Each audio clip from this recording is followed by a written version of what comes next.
Kalau nama kita di search di Google hari ini, kira-kira apa yang bakal muncul? Di era digital saat ini, kita tidak hanya dikenal dengan siapa diri kita, tetapi dengan bagaimana cara kita memperkenalkan diri kepada dunia. Halo semuanya, balik lagi ke dalam The Talks, Duta Vokasi Talks Volume 2. Perkenalkan, saya Selana Risa, selaku moderator yang akan menemani perbincangan topik kita hari ini. Podcast bukan hanya sekedar ruang berbagi, ruang bertumbuh, dan juga ruang belajar. Karena Duta Vokasi bukan hanya sekedar gelar, melainkan bagaimana cara kita dapat berkontribusi dan juga menginspirasi. Karena di dunia yang serba digital ini, pertanyaannya, apakah kita mempunyai potensi? Tetapi, sudahkah hari ini kita memperlihatkan potensi kita? Dan hari ini kita akan membahas mengenai personal branding from passion to professions. Dan kita kedatangan narasumber yang sangat luar biasa. Hari ini telah hadir bersama kita untuk berbincang seru mengenai topik yang akan kami bawakan hari ini. Ia adalah Duta Berbakat Vokasi tahun 2023. Sesosok inspiratif yang terbiasa membangun cita profesionalnya sejak menjadi mahasiswa. Mari kita sambut dengan hangat Kak Sheila Anggita. Halo. Halo Kak. Halo Kak Sheila, apa kabar hari ini? Alhamdulillah hari ini kabarnya baik. Alhamdulillah. Mungkin bisa memperkenalkan diri terlebih dahulu. Kira-kira belakangan ini Kak Sheila kesibukannya apa aja nih Kak? Baik, jadi perkenalan diri dulu ya. Perkenalkan, aku Celia Anggita Francisca, Duta Berbakat Fakultas Vokasi 2023. Aku dari program studi Perbankan dan Keuangan angkatan 2023 juga. Oke, salam kenal Kak Sheila. Iya, salam kenal dengan Sheila ya. Ini Betul. nama kita mirip, Betul. Celia dan Sheila. Jadi teman-teman, fun fact-nya nama kita ini hanya beda 1 huruf atau 2 huruf saja ya. Iya, benar. Jadi kalau saya SE dengan double LA, tapi kalau Kak Sheila SHE dengan iya. ditambahkan 1 huruf I di belakangnya. Kalau kesibukannya akhir-akhir ini karena sudah semester akhir ya, sudah semester 8 lagi ngerjain skripsi. Oke, jadi akhir-akhir ini Kak Sheila lagi sibuk mengerjakan skripsi ya? Betul. Lagi on progress, betul? On progress, semoga Betul. lulus tepat waktu dengan nilai yang memuaskan. Amin. Kita doakan bareng-bareng ya teman-teman. Semoga Kak Amin. Sheila cepat lulus dan progresnya dimudahkan dalam mengerjakan skripsi. Amin, mohon doanya. Oke, Kak Sheila, hari ini kita akan berbincang seru nih mengenai topik kita hari ini, yakni tentang personal branding nih Kak. Mengenai personal branding, sepertinya kakak sendiri pasti sudah tidak asing, apalagi kakak menjadi Duta Berbakat Vokasi tahun 2023, yang mana mahasiswa yang sangat menginspirasi mahasiswa vokasi lainnya. Jadi kira-kira menurut Kak Sheila sendiri nih Kak, kalau misalnya personal branding itu menurut kakak sendiri itu seperti apa ya Kak? Oke, jadi kita bedah dulu nih definisinya terlebih dahulu. Personal branding. Personal itu kan ada kata diri kita ya. Dan branding itu ada suatu label. Boleh dong kita katakan kalau personal branding itu ada sesuatu label yang ada pada diri kita. Namun secara praktiknya personal branding itu berkegiatan mengenai bagaimana kita sebagai manusia itu menampilkan citra kita. Oke. Seperti itu. Jadi kurang lebih personal branding itu bagaimana cara kita untuk memperlihatkan diri kita Ya. kepada dunia. Ya. Seperti itu kurang lebih teman-teman. Lalu nih Kak, sebetulnya saya penasaran banget ya. Kak Sheila sendiri sudah membangun personal branding itu sejak kapan? Apakah ketika kakak sejak menjadi duta vokasi atau malah mungkin lebih dulu sebelum menjadi duta vokasi nih Kak? Sebenarnya mulai membangun personal branding itu sejak menjadi mahasiswa. Lebih ke sadar dan aware akan memang kepentingan personal branding. Karena memang kita sebagai manusia itu pasti memiliki keunikan masing-masing. Dan kita pengennya dikenal, oh ini Celia ya, Celia yang ini ya. Oh Celia itu bisa melakukan hal ini. Oh Celia itu ciri khasnya ini. Nah seperti itu. Memang dari awal menjadi mahasiswa harus aku bangun. Karena waktu itu memang sudah maraknya konten digital juga ya. Jadi kayak kita tuh punya banyak inspirasi dari influencer yang mereka itu bisa dikenal dengan keunikannya, bisa dikenal dengan kelebihannya, seperti itu. Wah, teman-teman, jadi Kak Sheila ini ternyata sudah membangun personal branding sejak awal menjadi mahasiswa. Malah sebelum terjun menjadi duta berbakat vokasi, teman-teman, ini sangat menginspirasi sekali ya. Karena Kak Sheila sudah sangat aware terhadap impact dari personal branding, betul ya Kak? Betul sekali. Betul. Oke Kak, mungkin saya juga mau bertanya sedikit karena tadi Kak Sheila sempat mention sudah membangun personal branding sejak awal menjadi mahasiswa ya Kak. Kira-kira impact yang Kakak rasakan sebelum bergabung jadi duta vokasi dan setelah bergabung jadi duta vokasi, tetapi mempunyai personal branding yang lebih awal itu bagaimana sih Kak? Jadi awalnya kita itu harus memiliki sebuah jiwa konsisten ya, untuk memperlihatkan kita itu orangnya seperti apa. Nah, meskipun itu di dalam kelas maupun di luar kelas, meskipun itu di kehidupan nyata maupun di kehidupan bersosial media, kita tuh harus memiliki identitas. Awal mulanya itu dari situ, Sela. Oh, oke. Jadi awal mulanya itu adalah identitas, teman-teman. Karena identitas ini sangat penting untuk bagaimana nantinya orang itu dapat melabeli diri kita sebagai apa ya, Kak? Nah, that's point. Oke. Nah, ngomong-ngomong mengenai personal branding yang ada di sosial media kan sudah banyak sekali ya, Kak. Bahkan banyak sekali di platform-platform yang sudah populer. Salah satunya LinkedIn dan Instagram. Karena tadi sudah di-mention nih teman-teman mengenai personal branding yang sudah Kak Sheila bangun di sosial media. Mungkin saya mau tanya lebih dalam nih Kak terkait personal branding di sosial media yang Kak Sheila bangun. Kalau kita lihat belakangan ini banyak sekali aplikasi dan platform yang membuat personal branding itu menjadi sangat besar impactnya. Salah satunya aplikasi LinkedIn, betul? Betul. Nah, kalau dari Kak Sheila sendiri mulai membangun personal branding di LinkedIn ini sejak kapan nih Kak? Baik, terima kasih atas pertanyaannya. Jadi, aku mulai membangun personal branding di LinkedIn itu sejak awal masuk kuliah ya. Karena kebetulan di program studiku itu kita memang diwajibkan untuk memiliki LinkedIn dan nanti kita mutualan antara satu teman dan angkatan di atas kita. Nah, setelah itu sebenarnya begitu masuk kuliah itu LinkedIn-ku juga masih kosong. Jujur masih kosong. Mungkin selama ya zaman-zaman menjadi maba ya. Terus ketika semester 2 itu udah ada keinginan buat bangun LinkedIn karena waktu itu ada influencer LinkedIn yang Kak Vina, tahu? Nah, tahu. Di situ itu membuat aku termotivasi. Aku juga jadi ingin membuat LinkedIn profesional yang menunjukkan identitasku, menunjukkan siapa aku. Nah, di situ mulai aku udah sering kayak scroll gitu lah di LinkedIn. Terus aku lihat-lihat, wah ketika kita ngeklik profil orang-orang itu kok pada keren-keren banget. Iya, terus gimana ya caranya aku biar juga bisa keren dengan potensi yang ada pada diriku. Nah, habis itu di semester 2 akhirnya aku mengikuti sebuah UKM. Oh, baik. Nah, dan di UKM tersebut kebetulan memang aku diberikan amanah dan tanggung jawab untuk menjadi koordinator, untuk menjadi wakil dari UKM tersebut. Nah, berawal dari situ aku membangun akhirnya. Ada beberapa pengalaman yang bisa kita taruh di situ kan, betul experience. Nah, itu sedikit demi sedikit bisa memberikan kita impact di LinkedIn itu jadi nggak kosongan. Oke. Dan kebetulan memang di UKM-ku juga ada beberapa project yang pada akhirnya tuh project tersebut juga bisa aku masukkan di LinkedIn. Oke, baik teman-teman. Jadi Kak Sheila tadi sudah bilang ya kalau misalkan Kak Sheila sudah membangun personal branding di LinkedIn-nya itu sejak menjadi mahasiswa baru.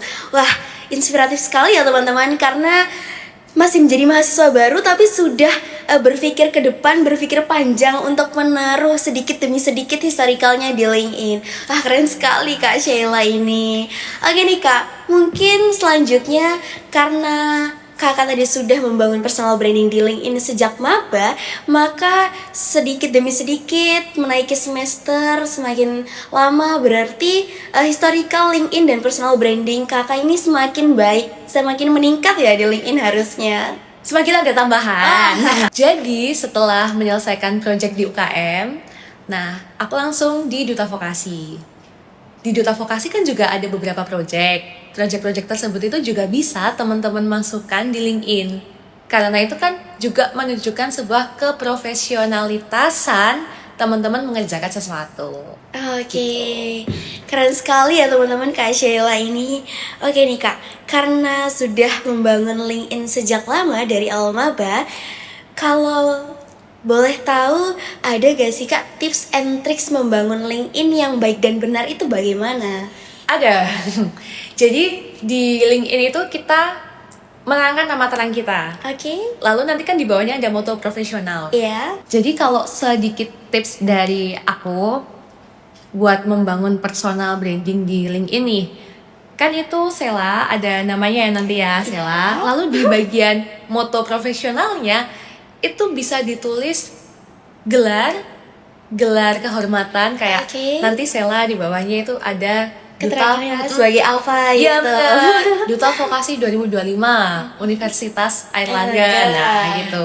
Bisa, karena ketika orang melihat profil kita itu kan menunjukkan identitas kita kan. Betul. Oh ternyata Sela ini Duta Vokasi. Nah itu juga termasuk di personal brandingnya LinkedIn. Oke, dicatat ya teman-teman. Ternyata tips and tricks membangun personal branding di LinkedIn itu seperti itu. Nah, Kak Sheila, karena sebelum kita bincang-bincang seru hari ini nih, sebetulnya saya semalam sudah banyak mencari tahu tentang Kak Sheila nih teman-teman. Kalau tidak salah, Kak Sheila ini pernah lolos menjadi salah satu mahasiswa dalam program MSIB, betul? Betul. Betul. Oke, Kak, bisa diceritakan sedikit bagaimana experience dan pengalaman yang selama menjadi awardee MSIB? Oke. Jadi berkesempatan untuk mengikuti MSIB yang batch terakhir kemarin itu merupakan suatu keberuntungan ya. Oh, berarti Kak Sheila ini batch terakhir MSIB ya? Batch terakhir MSIB sebelum dirubah menjadi magang berdampak. Oke. Ya. Sangat menyenangkan pastinya menjadi salah satu yang lolos dari Fakultas Vokasi, dan kesibukan magang sama kuliah itu memang sangat berbeda. Oke. Kalau kuliah kita belajar dari jam-jam yang itu kan nggak menentu ya. Kalau kuliah, kalau magang kan kita jamnya ikut jam kantor. Dari jam 8 sampai jam 5, dan itu kita full mengerjakan semua pekerjaan yang diberikan oleh mentor. Wah, dari banyaknya mahasiswa vokasi, Kak Sheila ini bisa jadi salah satu yang lolos di program MSIB. Dari banyaknya mahasiswa vokasi, Kak Sheila ini salah satu yang lolos loh teman-teman. Itu berarti bukan main-main ya prestasi dan track recordnya Kak Sheila ini. Kak Sheila, mungkin bisa dikasih tips juga nih terkait magang berdampak. Sorry, Kak Sheila kan dulu MSIB ya. Mungkin sekarang namanya magang berdampak teman-teman. Jadi mungkin bisa dikasih tips sedikit nih, terutama buat saya yang mungkin next semester ini sudah akan magang. Seperti itu. Oke, tipsnya ya. Yang paling penting itu IPK.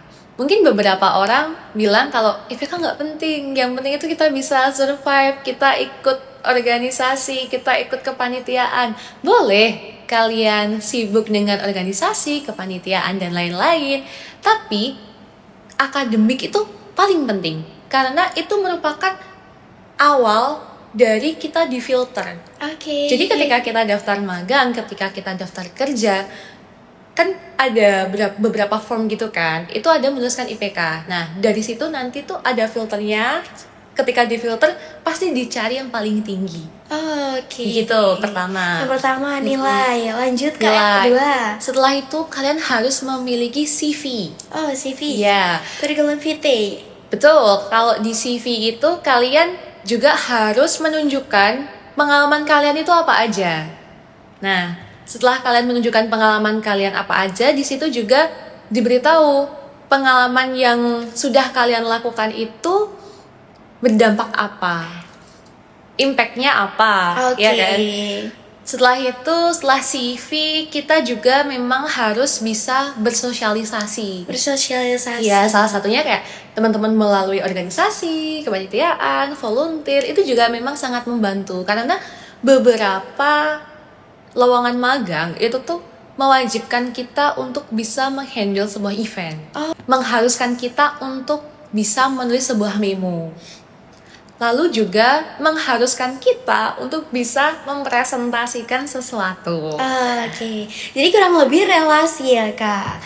Nah teman-teman boleh nih berkepanitiaan, berorganisasi, tapi jangan lupa terkait IPK dan nilainya. Karena itu penting banget ya kak, itu Ya. aspek dan poin utama yang sangat dilirik oleh HR nih teman-teman. Jadi jangan lupakan kuliahnya teman-teman, meskipun kesibukannya teman-teman banyak sekali. Iya benar. Jadi memang akademik itu nomor satu. Akademik Kalian nomor satu. bersosialisasi baik, tapi kalau akademiknya juga nggak kalian pertimbangkan, itu sangat disayangkan. Jadi tetap harus belajar dengan benar. Betul, oke.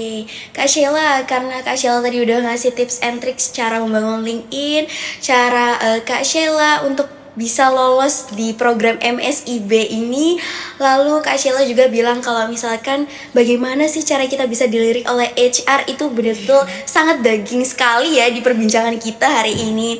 Mungkin saya mau tanya nih kak, selama kakak membangun personal branding, selama menjalani itu semua dan selama kakak berproses, itu pasti ada dimana kakak merasa ragu, overthinking, dan juga kehilangan semangat. Jadi saya mau tanya kira-kira Kak Sheila nih gimana cara ketika lagi menghadapi hal-hal tersebut? Ketika aku ragu dan overthinking ya, dengan Melakukan sesuatu misalnya, atau mungkin ada hal unik, hal spesial untuk diri kakak sendiri? yang jadi motivasi agar aku bisa semangat lagi. Iya, ya. betul sekali. Jadi sebenarnya hidupku itu nggak jauh-jauh juga dari musik. Oh, oke, musik. Nah, musik itu bisa membuat aku untuk bersemangat lagi. Kayak waktu itu mungkin ada sebuah ketidakkonsistenan dalam perjalanan berkuliah ya, kayak kok tiba-tiba pengen ikut kegiatan A, tiba-tiba pengen ikut kegiatan B. Nah, aku tuh kadang kalau bingung kayak nggak enak gitu ya, gimana ya, bingung ini mau ngapain, mau dibawa kemana, itu aku selalu dengerin lagu. Oke, jadi pengalihannya ke lagu ya? Iya, mengalihnya tuh ke musik. Nah, salah satu lagu yang sering aku putar ketika udah ragu nih, itu kamu tahu lagunya Perunggu? Oh, tahu, Iya, betul. yang 33 kali. Iya. Nah, itu kan ada sebuah lirik, Melambat. bukan yang bagian itu. Oh, bukan. Yang bagian kau tahu mana urutan satu. Oh, Nah, iya. buka lagi visimu. Nah, pokok yang bagian itu, terus dia kau tahu mana yang urutan satu. Nah, itu kayak bikin aku sadar lagi. Sebenarnya yang pencari itu apa? Oke. Nah, Jadi bermula dari lirik lagu menjadi lagu favorit dan menjadi salah satu alasan Iya. Kak Sheila untuk terus semangat ketika lagi berada di fase-fase seperti itu. iya, dan nggak ragu untuk melakukan beberapa hal yang Oke. sepertinya kita sedang di kebimbangan. Dan lagu 33 kali itu kan juga maknanya dalam ya Betul, sebenarnya. betul sekali, Kak. 33 Saya kali itu setuju. kan juga bentuk kita berdoa. Betul. Bentuk kita berdoa tuh 33 kali. Kayak Iya. ketika kita habis beribadah, Betul. jangan lupa 33 kalinya. Nah, itu beneran membuat motivasi. Oke, kalau selain itu ada nggak Kak? Seperti contohnya kegiatan? Kalau kegiatan, sebenarnya aku anaknya kurang suka berkegiatan di luar. Oke. Tapi aku punya hal yang aku suka, yaitu aku suka membaca. Wow, Kak Sheila ini hobinya sangat-sangat menarik Suka ya teman-teman. membaca. Sangat-sangat menginspirasi sejak awal tadi. Hobinya membaca loh. Dan Jadi itu tidak apapun. heran. Oh, seperti itu. Apapun, entah itu buku fiksi atau non fiksi, tapi aku lebih suka membaca sesuatu yang non fiksi. Oke. Karena hobinya membaca buku, jadi tidak heran ya teman-teman kalau Kak Sheila ini bisa jadi salah satu mahasiswa yang sangat menginspirasi di vokasi. Oke Kak Sheila, terima kasih banyak. Dan mungkin sebelum kita menutup perbincangan seru kita hari ini teman-teman, kalau Kak Sheila boleh menitipkan satu pesan nih Kak, untuk kita-kita sebagai mahasiswa yang masih ongoing, yang masih berada di semester-semester tengah maupun semester-semester awal, apa yang betul-betul ingin kakak sampaikan kepada kita? Yang pengen aku sampaikan untuk teman-teman mahasiswa yang masih di semester awal maupun semester tengah-tengah ya. Iya. Jangan lupa belajar dengan rajin, gali potensimu. Nah, aku ada salah satu hal yang menjadikan motivasi juga. Salah satunya ini dari Bapak Wakil Dekan 1 ya. Oke, Bapak Wakil Dekan 1 itu kebetulan dosen di program studiku. Nah, beliau itu pernah bilang, kalau kita punya potensi, tapi potensi tersebut hanya disimpan, tidak pernah kita bawa ke sebuah kompetisi, itu cuma hanya menjadi potensi yang ada dalam diri kita. Namun, ketika teman-teman punya potensi, bawalah dia menuju kompetisi, nanti itu akan menjadi prestasi. Nah, dari situ itu membuat aku termotivasi untuk selalu ingin mencoba. Mungkin teman-teman juga bisa menjadikan itu sebagai motivasinya juga. Oke, teman-teman, sudah ingat kan apa yang diberikan Kak Sheila? Tadi Kak Sheila bilang kalau misalkan selagi kita mempunyai potensi dan kita yakin kalau misalnya potensi kita ini akan berkembang dan akan berdampak ke sekitar kita, dan jangan ragu untuk sesekali kita coba untuk berkompetisi ya Kak. Benar. Karena kita tidak pernah tahu, barangkali di satu kali percobaan ini kita mendapatkan impact yang sangat luar biasa. Iya. Wah, luar biasa sekali ya ternyata perbincangan kita hari ini ya Kak. Terima kasih banyak nih sama Kak Sheila karena udah mau sharing-sharing sama kita. Terus Kak Sheila juga baik banget, ternyata udah ngasih tips and tricks dan juga pesan nih buat kita gimana caranya kita dapat menunjukkan diri kita yang sebenarnya. Kita dapat memanfaatkan potensi diri kita ya Kak untuk kita tampilkan kepada dunia. Oke, karena dari obrolan ini juga kita belajar bahwa citra yang baik bisa dibuat dalam hitungan detik, tetapi reputasi yang baik tidak dapat dibangun melalui inkonsistensi. Terima kasih banyak kami ucapkan kepada Kak Sheila karena sudah mau hadir pada hari ini, sudah mau berbagi, sharing-sharing bersama kami di Duta Vokasi Talks. Semoga diskusi hari ini mengingatkan kita ya teman-teman, bahwa membangun personal branding berarti juga membangun tanggung jawab atas nama nilai dan juga nama yang kita bawa. Sekian dan terima kasih. Sampai jumpa kembali.